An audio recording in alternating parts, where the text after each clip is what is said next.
मेरे प्यारे देश के प्यारे देशवासियों तथा सांडा परिवार के मेरे प्यारे साथियों, इस समय जब मैं आपसे मुखातिब हो रहा हूं तो हमारे सामने बेहद उलझे हुए हालात हैं। जब कोरोना महामारी से निपटने के लिए लॉकडाउन का पहला चरण शुरू हुआ था तो हमारे सामने सूत्र वाक्य था कि लॉकडाउन का कड़ाई से पालन करना है और कोरोना को हराना है। उस समय पूरे देश में संक्रमित लोगों की संख्या 600-700 थी। सबको उम्मीद थी कि लॉकडाउन के समाप्त होने तक कोरोना पर काबू पा लिया जाएगा। अब जब 4 चरण पूरा करने के बाद लॉकडाउन खुल गया है तो इस समय देश में संक्रमित लोगों की संख्या 6 लाख के पास पहुंच रही है और हमारे सामने सूत्र बाकी यह है कि हमें कोरोना के साथ रहना सीखना है, यानी हमें कोरोना के साथ ही जीना है। अब लॉकडाउन को लेकर जो फैसले लिए गए थे उनका भी आलोचना की जा रही है। सबसे ज्यादा सवाल इस बात को लेकर उठ रहे हैं कि जब कोरोना का प्रसार बहुत कम था तब बहुत बड़े कड़े नियमों के साथ लॉकडाउन लागू किया गया। अब जब प्रतिदिन कोरोना के लगभग 20,000 मामले सामने आने लगे हैं तब लॉकडाउन के नियम बिल्कुल ढीले हो गए हैं। यहां तक कि बाजार, मॉल और धार्मिक स्थल भी खोल दिए गए हैं।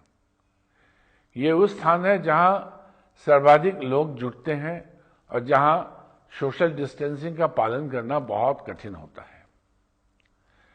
इसके पीछे तर्क यह है कि बंद पड़ी आर्थिक गतिविधियों को और आगे बंद नहीं रखा जा सकता।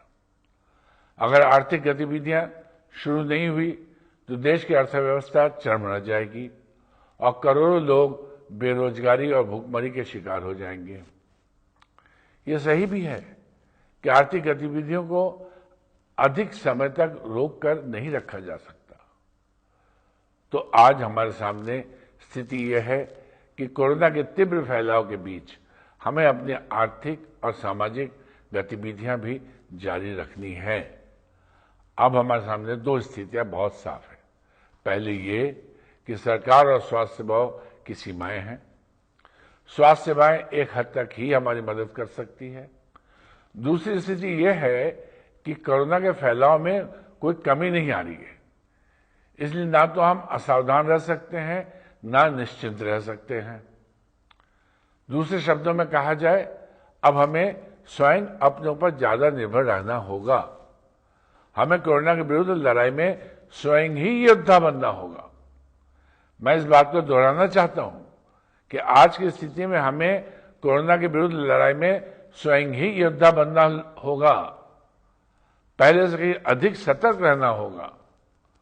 लॉकडाउन के दौरान व्यक्तिगत सुरक्षा के जो उपाय हम अपना रहे थे उन्हें हम पहले से अधिक कड़ाई से अपनाना होगा।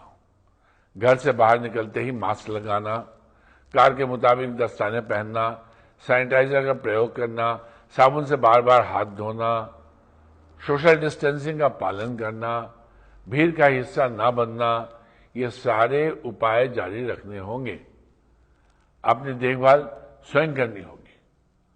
आगे जो लड़ाई है उसमें सरकारी संस्थाओं और स्वास्थ्य सेवी संस्थाओं की भूमिका कम है। एक व्यक्ति की यानी हमारी और आपकी भूमिका ज्यादा है।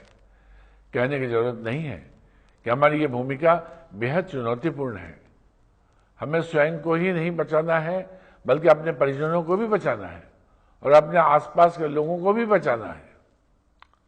अगर आपको कहीं भी लगता है कि बचाव संबंधी सावधानियां की उपेक्षा की जा रही है तो आपको सक्रियता से हस्तक्षेप करना चाहिए। जो लोग सावधानियों का पालन नहीं कर रहे हैं उन्हें सावधानी बरतने के लिए समझाना चाहिए। अगर कहीं किसी के स्वास्थ्य संबंधी समस्या है तो स्वयं का बचाव करते हुए उसकी मदद के लिए हाथ बढ़ाना चाहिए। मैं यहां फिर दोहराना चाहता हूं कि हम सोशल डिस्टेंसिंग करें पर इमोशनल डिस्टेंसिंग ना करें। हमें भावनात्मक रूप से अपने आसपास के लोगों के साथ जुड़ा हुआ रहना चाहिए। टेलीफोन एवं इंटरनेट के जरिए अपनों से लगातार संपर्क बनाए रखना चाहिए। कोरोना महामारी ने लोगों को बड़ी संख्या में मानसिक तौर पर बीमार किया है। इससे बचने का एकमात्र उपाय लोगों के बीच भावनात्मकता को बढ़ावा देना है। इस कठिन दौर में एक दूसरे के दुख दर्द में भागीदारी करना बेहद जरूरी है।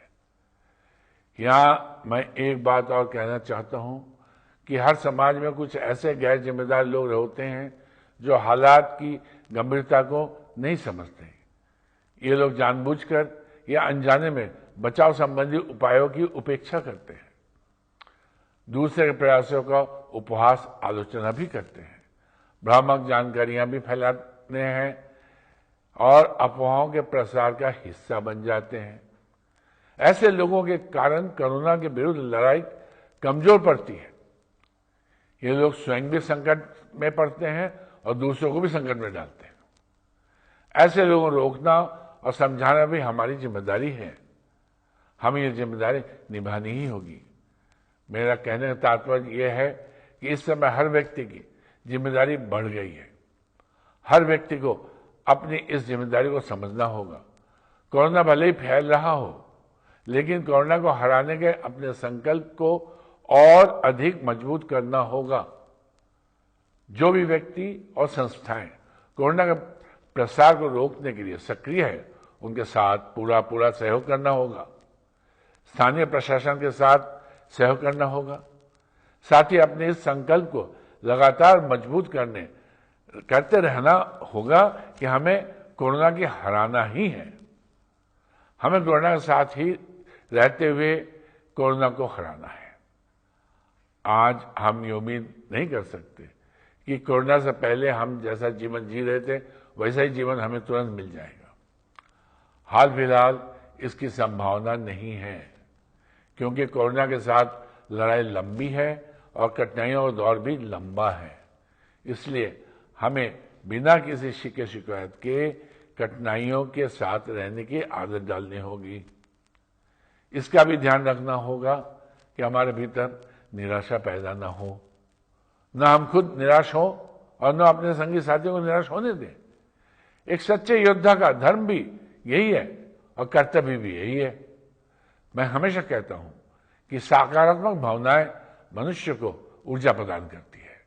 सकारात्मकता के एक योद्धा की पहचान होती है। इसलिए अपनी सोच को हमेशा सकारात्मक बनाए रखें और याद रखें, लॉकडाउन के नियमों को बिल्कुल ढीला कर दिया है, क्योंकि संसार की नजर में आप एकमात्र संख्या हैं, लेकिन अपने परिवार के लिए आप उसकी पूरी दुनिया है।